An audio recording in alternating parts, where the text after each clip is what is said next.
Have you ever watched someone get humiliated in public and thought, someone needs to do something?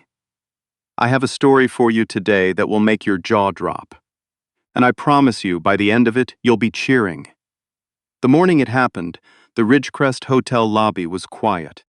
That particular Tuesday in early November, the kind of gray, damp morning that settles over Ottawa like a wet blanket, the breakfast crowd had thinned out, and the front desk staff were restocking the amenity rack by the entrance. The marble floors gleamed. The arrangements of white orchids on the check-in counter had just been replaced. Everything was exactly as it should be at a five-star property. That's when the elevator doors opened and Amos Kwarteng stepped out. Amos was 26 years old, Ghanaian-Canadian, a software engineer by trade, though that title barely scratched the surface of what he actually did.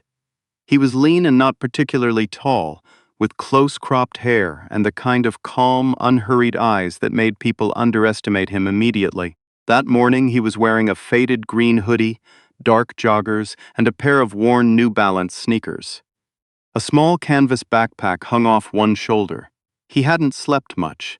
He never slept much when he was in the middle of something big. He crossed the lobby toward the coffee station near the concierge desk, poured himself a cup, black, no sugar, and settled into one of the armchairs near the window overlooking Rideau Street. He pulled out a battered notebook, started writing. Nobody noticed him. Or rather, a few people did notice him and immediately wished they hadn't. Carolyn Petrie was 44 years old, white, the hotel's director of guest experience, and she had worked at Ridgecrest for 11 years. She had strong opinions about the lobby, about who belonged in it and who did not. She called it maintaining the ambiance, though the people closest to her knew it by a different name. She had a sharp face, expensively maintained blonde highlights, and the posture of someone who had spent years convincing herself she was more important than she was. Her lanyard bounced against her blazer as she walked. She spotted Amos from across the lobby. She watched him for a moment. The hoodie, the backpack, the notebook. She walked over. "Excuse me." Her voice had that particular texture, not quite hostile, not quite polite. The voice of someone who has decided the answer before they've asked the question. Amos looked up. "Can I help you?" she said.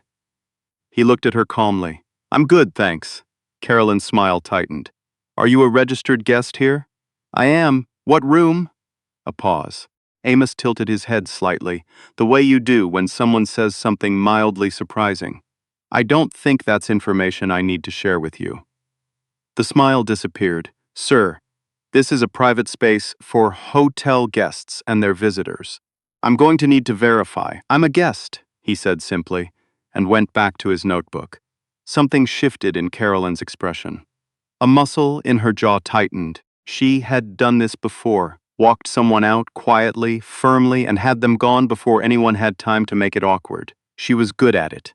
She told herself it was professionalism. "Sir, harder now. I'm going to have to ask you to either present your key card or vacate this area. This is not a public space." Amos set his pen down, looked at her again, the same unhurried, clear-eyed look. "Do you treat all your guests this way?" he asked. "Or just the ones in hoodies?" A sharp inhale from somewhere nearby. One of the younger front desk staff, a woman named Bia, had stopped pretending to reorganize the brochure stand. Carolyn's face flushed. "I beg your pardon. I'm sitting into chair," Amos said. "Drinking coffee. Writing in a notebook. Which part of that is the problem?" "The problem," Carolyn said, her voice dropping to something that probably felt controlled to her, but sounded brittle to everyone within earshot, "is that I don't know who you are or why you're here, and it is my job to ensure that Ridgecrest maintains a certain—" She paused, chose the word carefully. "Standard." Amos picked up his coffee, said nothing. "I'm going to call security," she said. "Go ahead." She hadn't expected that. Most people, when threatened with security, either scrambled for their wallet or left. They didn't just look at you and say, "Go ahead," like they were commenting on the weather. She pulled out her radio. 2 security guards arrived within 4 minutes.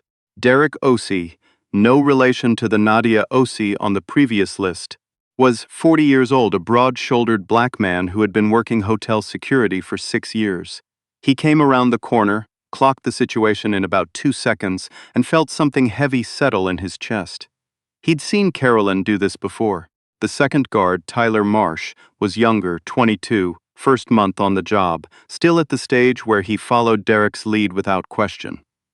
There is a man who may not be a registered guest occupying the lobby seating area. Carolyn said, the formal language of someone making a record. I need you to verify his status and escort him out if necessary. Derek approached Amos, kept his voice low, respectful. Sir, I apologize for the interruption. Would you mind just showing me your key card so we can get this sorted out quickly? Amos looked at Derek. Something passed between them. Unspoken, immediate. Sure, Amos said. He reached into his backpack and produced, first, his key card, a standard Ridgecrest Gold card, the kind issued to all guests, and then almost as an afterthought, a second card. Matte black. No logo on the front, just a name embossed in silver. Derek took the second card. Read it. Read it again. His expression didn't change, but something in his posture did.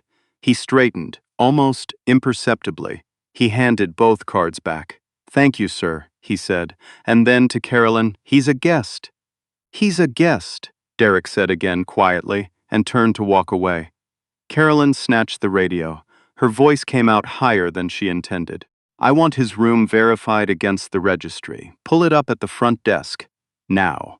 B, at the front desk, already had the system open. She'd been watching the whole thing. Her fingers moved across the keyboard. She found the entry. She stared at the screen for a long moment. Then she looked up at Carolyn. This is the part of the story where I need you to understand something about the Ridgecrest Hotel, Ottawa. It was not a chain. It was not a franchise.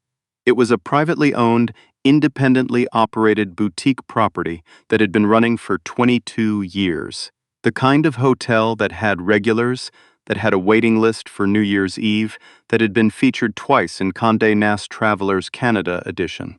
It had one owner, a holding company called Kwarteng Group Inc., registered in Ontario, and Amos Kwarteng, 26 years old, green hoodie, canvas backpack, was its sole director. He hadn't inherited it. He'd built it.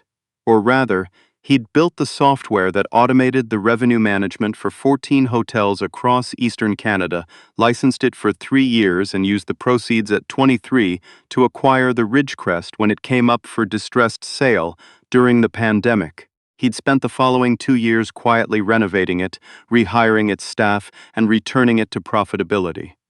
He still stayed there several times a year. He liked the coffee. Nobody at the hotel had ever met him in person. His correspondence was handled by his operations manager. He preferred it that way until today. Bea's hands were very still on the keyboard.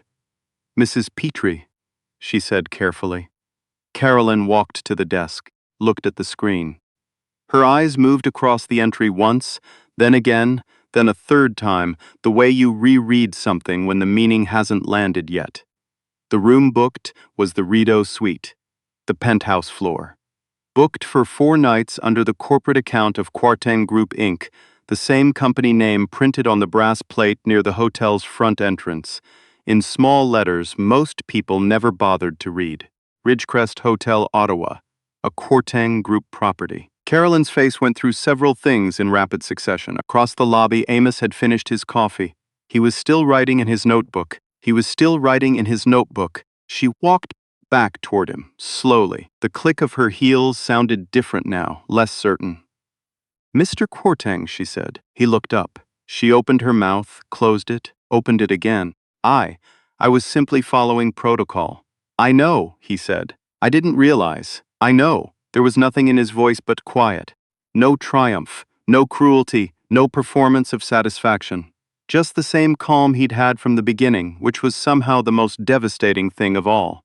Mr. Kwarteng, I want to assure you that Ridgecrest's policies are absolutely non-discriminatory, and if anything I said gave you the impression...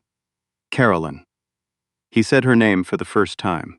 She flinched slightly. I've been coming to this hotel for 2 years. I've never introduced myself, and that's on me. But I've also been watching how this hotel operates. He picked up his pen again. "And today I watched a lot." She swallowed. "I understand. I think you do," he said. "I'll be meeting with your GM this afternoon. You'll be included in that conversation." He went back to his notebook. Carolyn stood there for a moment longer than was comfortable, then walked back to her office with the measured, careful steps of someone trying very hard not to look like they were fleeing. Derek Osei was in the staff corridor when she passed him. He said nothing. But he held the door open for her with exactly the right amount of courtesy. Not too much, not too little. And there was something in his eyes that she understood completely, and hated completely. He had known. From the moment he read that second card, he had known. And he hadn't said a word out of turn. He'd just done his job. She thought about that for the rest of the morning. The meeting happened at 2 o'clock that afternoon in the hotel's executive boardroom on the 3rd floor. The GM, a careful, white-haired man named Frank Beauchamp, who had managed this property for 9 years and had spoken to Amazes on the phone exactly twice, and by email another dozen times, had the slightly shell-shocked expression of someone who had received a very unexpected phone call at 11 in the morning. He had straightened his tie 3 times on the walk to the boardroom. Amos arrived in the same hoodie. He didn't apologize for it. Carolyn was already seated when he came in. She had changed blazers. Her laptop was open and unnecessary in front of her, the way people bring things to meetings to give their hands somewhere to go. Frank started to speak. Amos let him, and then, when the pleasantries were finished, set his notebook on the table and walked through what had happened. Calmly, precisely, without exaggeration or performance. When he finished, the room was quiet. "I want to be clear," Amos said, "about what this was. Miss Petrie did not ask a single other person in that lobby for their key card this morning. I counted." He tapped the notebook. "She asked me, specifically, because of how I looked." Frank didn't argue with this. He was a careful man. Carolyn started to say something about protocol, about guest experience standards, about the particular challenges of lobby management in a 5-star property. She used a lot of words. None of them helped her. "I've reviewed her file," Amos said, and for the first time there was something with a little weight to it in his voice. Not anger. Just finality. "This is not the first incident." Another silence. "There will be a review process," Amos said. "HR will manage it according to policy. I'm not here to fire anyone in a boardroom. That's not how I do things." He paused. "But I want everyone in this building to understand, from housekeeping to management, that Ridgecrest is a place where every person who walks through that door is treated with the same respect. Regardless of what they're wearing. Regardless of what they look like. Regardless of what this lobby is supposed to feel like to someone who thinks their job it is to decide who belongs." Frank nodded slowly. Carolyn said nothing. Her laptop screen had gone dark. The review process took 3 weeks. It was thorough. HR interviewed 11 staff members, reviewed 4 previous guest complaints that had been logged but never escalated, and examined 3 incidents captured on lobby security footage. Carolyn Petrie was dismissed with cause on a Thursday morning. Her severance was handled correctly, legally, without drama. The morning after, Derek Osei found a handwritten note in his locker. It was brief. It said, "You handled yourself well. AK." He kept it. Word spread the way these things do in small, close-quarters workplaces, through shift changes and coffee breaks and hushed conversations in the staff corridor. People talked about what Amos had said in the boardroom, Frank's version of it, which was sober and measured. They talked about the second card. They talked about the way Amos had just kept writing in his notebook while the whole thing unfolded. Bia, who had seen all of it from the front desk, told the story 100 times in the months that followed. The detail she always came back to, the one that got people every time, was not the card, not the boardroom, not the firing. It was the coffee. He poured himself a cup, she'd say, and he just sat down. Like he had every right to be there. Because he did, and he knew it. And nothing that woman said changed that for him, not for 1 second. Amos Kwarteng checked out on Friday morning. He thanked the front desk. He asked Bea how the new orchid arrangement was working out. He'd approved the change to white in the summer and wanted to know if the staff found it better or worse than the previous yellow. She told him better. He nodded, made a note. He took the elevator down with his canvas backpack over one shoulder. The lobby was already filling with the morning rush. He walked across the marble floor, past the white orchids, past the coffee station. He pushed through the glass doors and stepped out into the gray November air. He put his earbuds in, flagged a cab, gone before anyone could make it into something bigger than it was. I want to talk to you for a second before we go, because here's the thing about this story that I keep coming back to. It's not really about Amos's money. It's not about the twist or the boardroom or the firing, as satisfying as all of that is. It's about what he did before any of that mattered. He sat down. He poured his coffee. He opened his notebook. And when someone stood over him and told him, without ever saying it directly, that he didn't belong, he just looked at her and said, "Go ahead." That kind of calm doesn't come from having a black card in your backpack. It comes from knowing exactly who you are, regardless of who's looking at you. Most of us don't get the twist. Most of us don't have the card. But every single one of us has at some point been told by somebody's expression, or somebody's tone, or somebody's very pointed question that we don't quite fit their picture of who belongs here. And I think the lesson, the real one, isn't about karma catching up with Carolyn Petrie, though I won't pretend that part doesn't feel good. The lesson is about what you do in the moment before the twist, before anyone knows the ending. Do you hold your ground? Do you stay calm? Do you keep writing in your notebook? I'd love to know what you think. Drop it in the comments. Have you ever been in a situation like this, on either side of it? And if this story hit something for you, share it with someone who needs to hear it today. Hit like if you believe people deserve to be treated with dignity regardless of what they're wearing. And subscribe to Hollow Stories, because every week we find the moments that remind us who we actually want to be.